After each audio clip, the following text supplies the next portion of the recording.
Hello everyone. आज हम बात करेंगे प्रेगनेंसी के फर्स्ट ट्राइमेस्टर के बारे में। फर्स्ट ट्राइमेस्टर या पहली तिमाही जिसको हम लोग बोलते हैं। हम पूरी प्रेगनेंसी 9 मंथ की प्रेगनेंसी को हम लोग 3 तिमाही में डिवाइड करते हैं, फर्स्ट, सेकंड और थर्ड ट्राइमेस्टर। फर्स्ट ट्राइमेस्टर बहुत ही इंपॉर्टेंट होता है, जिसमें आप बहुत सारे नए तरह के एक्सपीरियंस होते हैं, आपको बहुत सी प्रॉब्लम्स भी होती हैं। तो आज हम उसके बारे में बात करेंगे और उसकी सोल्यूशन क्या है। फर्स्ट ट्राइमेस्टर जैसी सबसे पहली बात, जैसी आपका पीरियड मिस होता है और आप प्रेगनेंसी टेस्ट करते हैं घर में और पॉजिटिव आता है, उसी समय से आपके कुछ सिम्टम्स हो सकता है स्टार्ट हो गए हैं। हो सकता है 1-2 दिन में ही आपको पहला सिम्टम्स फील होगा, मॉर्निंग सिकनेस, या फिर जिसको हम लोग बोलते हैं वॉमिटिंग आएगी, उबकाई आएगी, नौजिया, वॉमिटिंग, इस तरह के सिम्टम्स होते हैं। मॉर्निंग सिकनेस इसलिए बोलते हैं क्योंकि जनरली सुबह के टाइम पे ही ज़्यादा होता है। सुबह के टाइम पे ज़्यादा होने का रीज़न ये है कि बहुत लंबा टाइम फास्टिंग होता है। आप डिनर के बाद सुबह का ब्रेकफास्ट तक कम से कम 12 घंटे का डिफरेंस आ जाता है। तो वो लंबा जो फास्टिंग होता है, उस टाइम पे आपकी लेवल बॉडी में शुगर लेवल बहुत कम हो जाता है। तो हाइपोग्लाइसीमिया होने की वजह से आपको मॉर्निंग सिकनेस हो सकती है। तो इसका सबसे पहला इलाज तो ये है कि आप जैसे ही बेड से उठें, ब्रश करने से पहले भी आप थोड़ा-सा कुछ खा लीजिए। मीठा बिस्किट है या कोई स्वीट्स है, यदि आपको स्वीट से मतलब आपको डायबिटिक नहीं है, आपको एलर्जी नहीं है, तो कुछ मीठा खा लीजिए। तो आपका मॉर्निंग सिकनेस काफ़ी हद तक कम हो जाएगा। दूसरी एक चीज़ होती है कि इसके लिए यदि आपको कोई ज़्यादा कोई स्मेल है या फिर कोई ऐसी चीज़ है जिससे आपकी ये नौजिया या वॉमिटिंग, उबकाई बढ़ रही है किसी स्मेल से, किसी टेस्ट से, किसी भी चीज़ से, तो उसको आपको अवॉइड करना है। तीसरी एक और रेमेडी होती है, आप जिंजर टी यूज़ कर सकते हैं या जिंजर की कैंडीज़ आती हैं मार्केट में, या आप घर में भी बना सकते हैं, वो भी आप यूज़ कर सकते हैं। तो जैसे-जैसे आपका एक हार्मोन लेवल होता है बीटा एचसीजी और फर्स्ट तिमाही या फर्स्ट ट्राइमेस्टर में ये बढ़ता है, तो आपका ये मॉर्निंग सिकनेस भी बढ़ेगा और एक टाइम के बाद ये धीरे-धीरे कम होने लगता है। तो आपकी ये जो मॉर्निंग सिकनेस की समस्या है या वॉमिटिंग की समस्या है, ये कम हो जाएगी। तो इसके लिए हम लोग शुरू में कुछ दवाइयाँ देते हैं। इसके अलावा जैसे ही आपका प्रेगनेंसी टेस्ट पॉजिटिव आया, तो आपको कैसे अपना ध्यान रखना है, आपको तुरंत डॉक्टर के पास जाना है। अब हम डॉक्टर्स क्या करते हैं, जैसे ही आप हमारे पास आएंगी तो पर्टिकुलर टाइम और पर्टिकुलर ट्राइमेस्टर में कुछ-कुछ टेस्ट होते हैं और स्कैन होते हैं जो कि बहुत ज़रूरी होते हैं।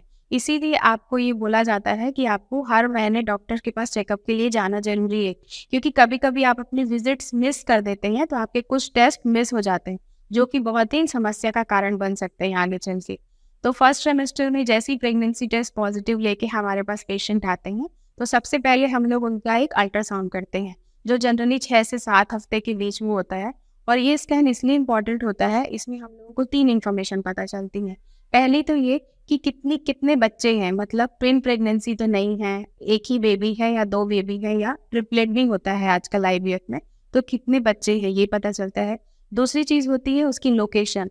लोकेशन मतलब प्रेगनेंसी अपनी सही जगह पे है कि नहीं, बच्चेदानी के अंदर ही है कि नहीं।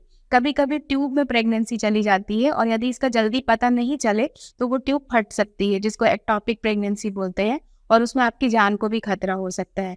इसलिए ये पहला स्कैन बहुत ज़रूरी होता है और इसी स्कैन में हम बच्चे की हार्ट बीट भी देखते हैं। तो जैसे ही हार्ट बीट आ जाती है, तो एक पॉजिटिव साइन होता है कि अब आपकी प्रेगनेंसी अच्छे से स्टैब्लिश हो गई है और अब आपके सप्लीमेंट्स स्टार्ट होंगे, जिससे कि बच्चे की ग्रोथ, बच्चा बनेगा। पहली तिमाही में बच्चा बनता है, तो उस बनने के टाइम पे जब उसका ब्रेन डेवलप हो रहा होता है, हार्ट डेवलप हो रहा होता है, तब बहुत सारे जो न्यूट्रिशन है, विटामिन्स हैं, फॉलिक एसिड है, ये बहुत ज़रूरी होते हैं, जिनकी कमी यदि आपकी बॉडी में रह गई, तो हो सकता है बच्चे का डेवलपमेंट ठीक से ना हो, कभी-कभी ब्रेन नहीं बन पाता है।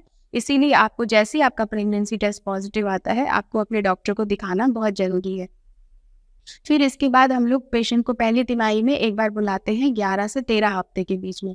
उस समय एक बहुत ही इम्पोर्टेंट टेस्ट होता है जिसको हम लोग एंटी-एनवी स्कैन बोलते हैं, जिसमें हम लोग बहुत सारे जेनेटिक जो बीमारियाँ होती हैं उसको रूल आउट करते हैं। जैसे कि डाउन सिंड्रोम का हम लोग को इसी समय पता चल सकता है, या फिर पटाओ सिंड्रोम होती है, एक एडवर्ड सिंड्रोम होती है। इसमें हम लोग बच्चे की नेज़ल बोन और न्यूकल ट्रांसलूसेंसी या थिकनेस, नेज़ एंड बोन थिकनेस देखते हैं और उससे हम लोग को पता चल जाता है बहुत अर्ली स्टेज में कि बच्चे में कोई बहुत ज़्यादा सीवियर जेनेटिक डिफॉर्मिटी तो नहीं है, सो दैट आगे चल के हम उसको मॉनिटर कर सकें, उसका क्या इलाज है, आपको बहुत ज़्यादा प्रॉब्लम ना हो। इसके साथ ही एक और इम्पॉर्टेंट टेस्ट होता है डीएल मार्कर, जिसमें हम लोग 2 हार्मोन टेस्ट करते हैं और इनकी वैल्यूज से भी हम लोग ये जेनेटिक डिसऑर्डर की रूल आउट करते हैं। ये फर्स्ट स्क्रीनिंग टेस्ट होते हैं और ये पहली तिमाही में ही होना ज़रूरी है। ताकि यदि कभी हाई रिस्क आए तो हमारे पास टाइम रहेगा इसको कंफर्म करने के लिए, और हम दूसरी तिमाही में उसको कंफर्म करते हैं। और यदि ऐसा कुछ नहीं है तो आपकी प्रेगनेंसी बहुत अच्छे से चलेगी। यदि कुछ प्रॉब्लम आती है तो फिर हम उसका सॉल्यूशन साथ में ढूंढ सकें।